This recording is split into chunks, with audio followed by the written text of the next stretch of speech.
रुचिका की शादी प्रशांत से हुई थी। रुचिका एक बैंक में पीओ थी और प्रशांत प्रॉपर्टी डीलर का काम करता था। प्रशांत के घर में उसकी माँ और बड़ी भाभी सोना रहते थे। प्रशांत के भैया दुबई में नौकरी करते थे। रुचिका की नौकरी दूसरे शहर में थी। शादी के बाद रुचिका ने सोचा था कि वह अपना ट्रांसफ़र अपने ससुराल के पास ही कहीं करवा लेगी और इसके लिए उसने एप्लीकेशन भी डाल दी थी, पर उसका ट्रांसफ़र नहीं हो पा रहा था और जब हुआ तो उसके ससुराल से और भी ज़्यादा दूर हो गया, जिससे कि वह परेशान हो गई। लेकिन लगी लगाई नौकरी कोई छोड़ना नहीं चाहता, इसलिए वह महीने में एक बार ही ससुराल आ पाती थी। प्रशांत भी अपना काम छोड़कर उसके पास नहीं जा पाता था। रुचिका की सासू माँ बोलती भी थी, मेरे बच्चों का क्या नसीब है, बड़े बेटा बहू भी अपने काम की वजह से अलग अलग रहते हैं। बेटा दुबई में है और सोना यहाँ पर रहती है, और अब देखो छोटी बहू रुचिका दूसरे शहर में रहती है और प्रशांत यहाँ पर रहता है। रुचिका ने बोला, मम्मी जी आप टेंशन मत कीजिए, मैं पूरी कोशिश करूँगी।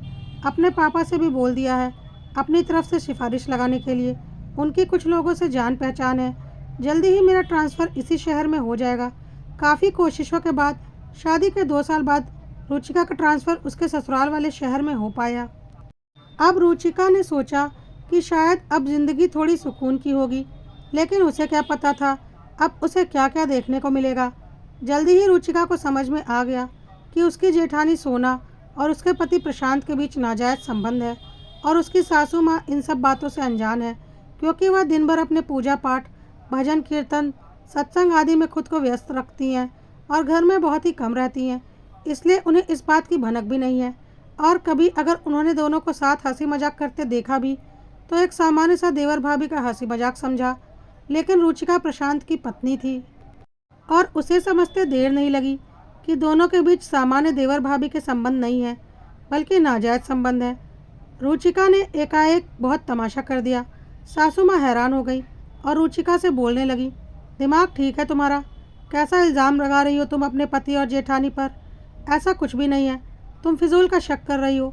रुचिका ने बोला, मैं कुछ फिजूल का शक नहीं कर रही हूँ, मैंने अपनी आंखों से इन दोनों को गलत हरकत करते हुए देखा है, और मैं प्रशांत की पत्नी हूँ। आप माँ हैं, इसलिए अपने बेटे के चरित्र को आप समझ नहीं पा रही, पर मुझे अच्छे से समझ में आ रहा है। मैं अभी भैया को फ़ोन करने जा रही हूँ कि वह सोना भाभी को लेकर दुबई जाएं या तो यहीं पर कोई नौकरी ढूंढे। मुझे मेरा परिवार नहीं बर्बाद करना। रुचिका ने इतने यकीन से जब यह बात कही तो सासू माँ ने सोना और प्रशांत की ओर देखा, और उनकी नज़रें देखकर वह समझ गई कि रुचिका कुछ भी गलत नहीं बोल रही है। उन्होंने रुचिका से बोला कि तुम अपने जेठ जी को कुछ मत बोलो, वरना रिश्ते और बर्बाद हो जाएंगे। इन दोनों को जो पाप करना था यह दोनों कर चुके हैं। अब मैं ही अपने बड़े बेटे से बात करके उसे वापस भारत में ही कुछ काम करने के लिए बोलती हूँ और दोनों का घर अलग अलग करवा देती हूँ। यही सबसे सही तरीका रहेगा, क्योंकि अब इन दोनों का साथ रहना ठीक नहीं है। तुम मुझ पर भरोसा करो और इन्हें एक मौका और दे दो, वरना रिश्ते बहुत ही उलझ जाएंगे। रुचिका की सासू माँ एक अच्छी महिला थी और रुचिका ने उनकी बात का विश्वास कर लिया और सोच लिया कि वह जल्दी ही सब कुछ ठीक कर देंगी। रुचिका की सासू माँ ने अपने बड़े बेटे को फ़ोन भी कर दिया और घुमा फिरा कर उसे अच्छे से समझा दिया कि अब वह भारत वापस आ जाए और अपनी पत्नी के साथ अपना परिवार आगे बढ़ाए। रुचिका ने भी प्रशांत और सोना को अच्छे से धमकी दे दी कि अगर आगे से उन्होंने ऐसी कुछ गलत हरकत करने की कोशिश की तो वह बात को ऐसे ख़त्म नहीं करेगी, बल्कि कोर्ट कचहरी तक लेकर जाएगी। इसके बाद कुछ दिनों तक तो सब कुछ ठीक ठाक चला, लेकिन फिर एक दिन जब रुचिका ऑफिस से घर आई तो सोना और प्रशांत को अपने बेडरूम में पाया। अब तो वह गुस्से में पागल हो गई। सासू माँ भी अपने कमरे में ही थी और उसकी आवाज़ सुनकर वह भी वहाँ आ गई, और प्रशांत और सोना को इस हालत में देखकर उन्हें भी बहुत ज़ोर का गुस्सा आने लगा, और उन्होंने गुस्से में प्रशांत और सोना को थप्पड़ लगा दिए, जिससे सोना बिलबिला उठी और गुस्से में सासू माँ को ज़मीन पर गिरा दिया और तकिए से उनका मुंह दबाने लगी। रुचिका को बहुत हैरानी हुई और उसने बोला, यह तुम क्या कर रही हो? मम्मी जी मर जाएंगी। लेकिन प्रशांत ने रुचिका को पकड़ लिया और सोना ने सासू माँ का मुंह तकिए से तब तक दबा कर रखा जब तक उनके प्राण समाप्त नहीं हो गए। रुचिका को समझ में आ चुका था कि सोना और प्रशांत अपने इस नाजायज रिश्ते के चक्कर में बिल्कुल क्रिमिनल माइंडेड हो गए हैं और वह कुछ भी कर सकते हैं। रुचिका किसी तरह से प्रशांत के पकड़ से छूटी और दौड़कर उसने अपना मोबाइल उठाया और वह किसी का नंबर डायल करने जा रही थी कि प्रशांत ने उसके हाथ से मोबाइल छीन लिया और फेंक दिया और ज़ोर ज़ोर से हंसने लगा। तब तक सोना भी वहाँ आ गई और हंसने लगी और बोली, तुम्हें क्या लगा था तुम हमें मना कर दोगी और हम दोनों एक दूसरे से दूर हो जाएंगे? रुचिका ने बोला, कितनी नीच औरत हो तुमने अपने हाथों से अपनी सास को मार डाला और प्रशांत तुम्हारे सामने या तुम्हारी माँ को मार रही थी और तुमने उसे बचाना तो दूर मुझे पकड़ रखा था ताकि तुम्हारी माँ मर जाए। प्रशांत ने बोला, हाँ, हमारे रास्ते में जो भी आएगा हम उसे हटा देंगे। रुचिका हैरान थी। उसने बोला, अच्छा, तुमने अपनी मम्मी का कत्ल तो करवा दिया, क्या अब पुलिस तुम्हें नहीं पकड़ेगी? तो सोना ने बेफिक्र होकर कहा, और पुलिस को कौन बोलेगा कि मैंने उन्हें मारा है? मम्मी जी दमा की मरीज थी और मैं बता दूंगी कि समय पर दवा नहीं मिल पाने के कारण उनका दम घुट गया और उनकी मृत्यु हो गई। रुचिका ने बोला, मैं बताऊंगी सारी सच्चाई। तो प्रशांत ने रुचिका को बोला, हम तुम्हें बताने लायक छोड़ेंगे तब तो कुछ बताओगी। अपनी आंखों के सामने इतना सब कुछ देख लिया, फिर भी तुम्हें समझ में नहीं आया हम क्या कर सकते हैं? हम अपने इस रिश्ते को बचाने के लिए किसी भी हद तक जा सकते हैं। बहुत प्यार करता हूँ मैं सोना से।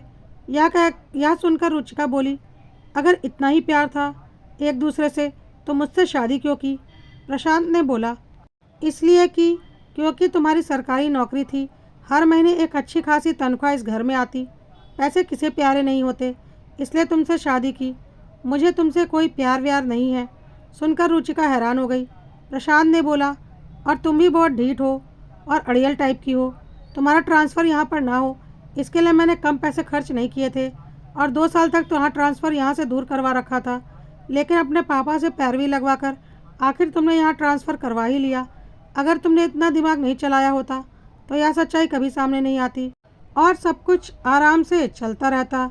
अब रुचिका के बर्दाश्त के बाहर हो रहा था यह सब कुछ सुनकर, और उसने बोला, अब तुम लोगों को जो भी करना है करो, मुझे मारना है मार डालो, पर मैं तो सबको सच बता कर रहूँगी।